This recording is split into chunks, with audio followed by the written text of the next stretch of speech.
Get to you this way then, from the Federal Reserve's, from the point of view of watching the Federal Reserve, absent just going away and eliminating the Federal Reserve, and I know you've been a proponent of that for a long time, what could they do differently now as opposed to the course that they are taking? What could they change that would make sense inside as opposed to outside the current structure?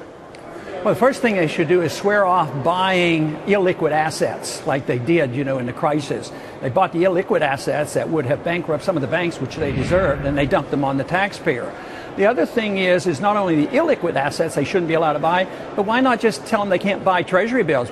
As long as they finance our debt, there is no major crisis. We'll keep spending the money. We've been doing it, especially since 1971, because there have been no restraints.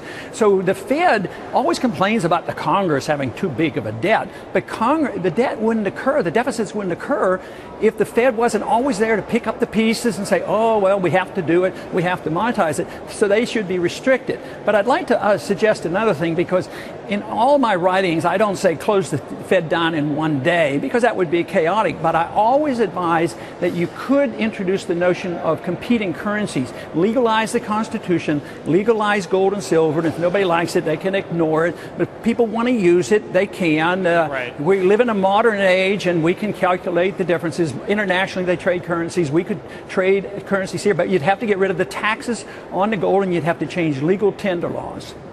So it seems like a lot to get. I mean, always try to look at what can be done realistically within our own political system versus what somebody wants to do. And you've been outspoken about this for many years. And even one of our viewers wrote into us and said, if you have Congressman Paul on, just ask him if he took office, if he was president, how long does he think it would realistically take to go back on the gold standard? Would that be something you could? And how would you even go about doing that, just logistically?